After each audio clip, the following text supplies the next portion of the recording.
Okay, continue this for part 2 now. This is part 2 of every moving thing.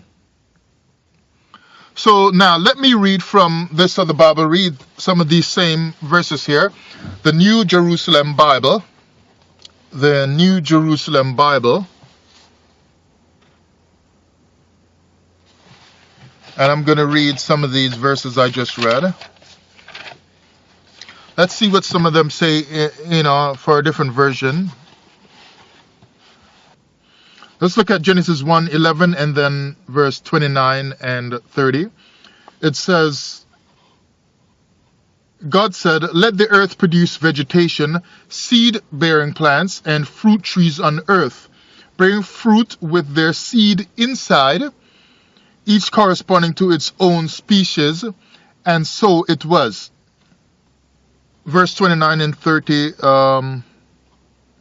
God also said, Look, to you I give all the seed-bearing plants. So he's talking that now he made the man Adam in a male and female version, because it says he made Adam, but then it said he made them, male and female.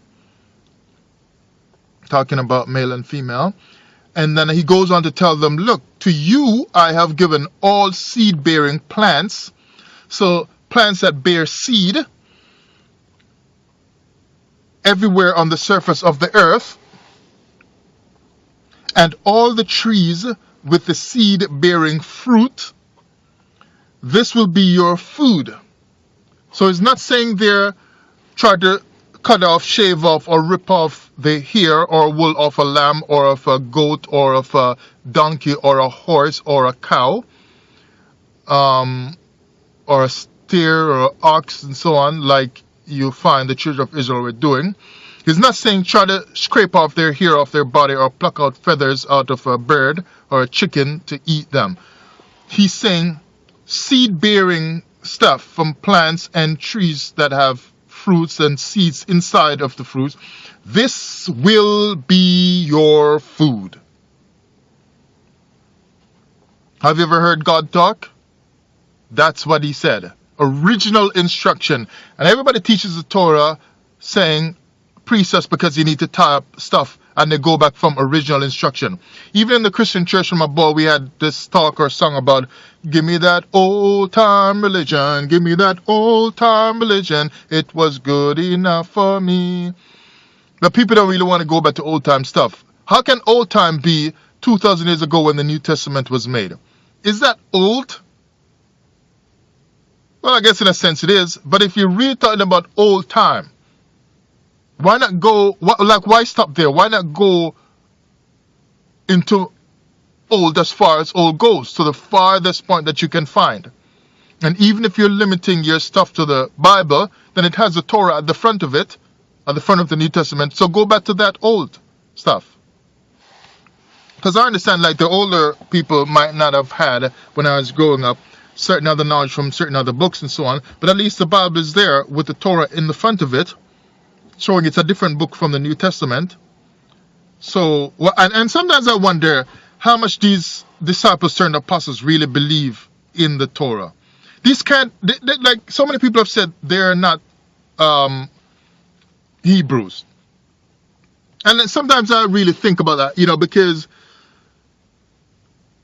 their New Testament ideas, especially this so-called famous Apostle Paul, has no affinity with the Torah. It only looks like it because they quote certain stuff from the Torah. How can you be so anti-Torah as disciples turned apostles to write a book like the New Testament? You are not even Hebrew. You are not Israelite if you sat down and wrote the New Testament. That's why people tell you the Flavians did it. Because it's hard for me to see 10, 11, 12 disciples, later known as apostles, who are of the Israelites, who are going to sit down and put out a book like this. Chapter 3. After the curse now, like in verse 17 he was saying, curses the soil and so on. And verse 18 says, it will yield you. Okay, well actually, verse 17 here, it says, accursed be the soil because of you. Painfully. See that he's saying that, and that painfully you will get your food from it as long as you live. So how come Noah is coming off now? Even in a curse, the Creator is exposing stuff. I didn't see this before. And he's going to tell Noah that you're going to get your food from the animals that run on legs and so on, with two eyes in their head, basically. Even when he is cursing the man and cursing life and cursing existence on behalf of the man, even in the curse, he's telling you, you are going to get your food from the earth forever. And because that is the case, then I will curse it to make sure you have hardship trying to do so. Let me read it again for you from the New Jerusalem Bible so you can hear how truthful the Torah still is with all its problems. The New English Bible with Apocrypha. And notice it has the sign of the serpent on it, the cross, left and right, letting you know that trying to read the Bible is dangerous. You might find a lot of truth in it, but since it is an ancient serpent teaching that's embedded in it, you will find the truth interspersed with deception from the pages, top to bottom of the pages and left to right on the pages.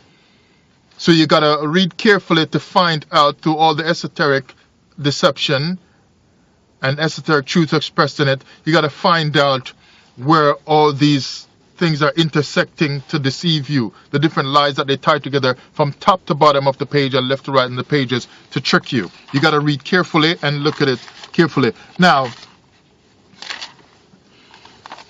from this book here, the New English Bible, look at Genesis chapter, let me see what chapter 1 says.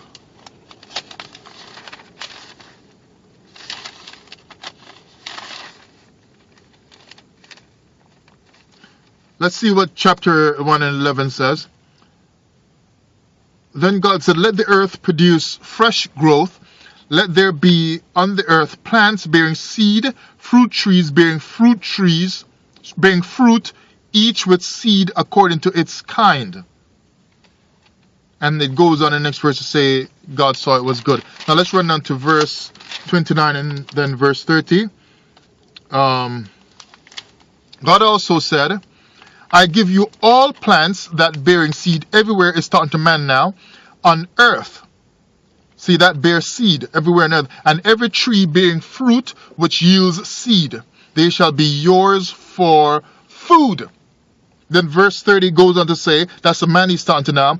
Then to the animals now he's dealing with, he says, all green plants I give for food to wild animals, to all the birds of heaven, and to all the reptiles on earth, every living creature. So he takes out the seed like that. So he makes a difference between the food for people and the food for animals. But because it says green in both cases, dealing with people and animals, we just get kind of confused. So now, since I'm new at this, eating this kind of stuff, although I cut out meat for over a year now, I'm going to look into it some more to see some of the things that we should really be eating, if I should be eating them and so on, that I thought.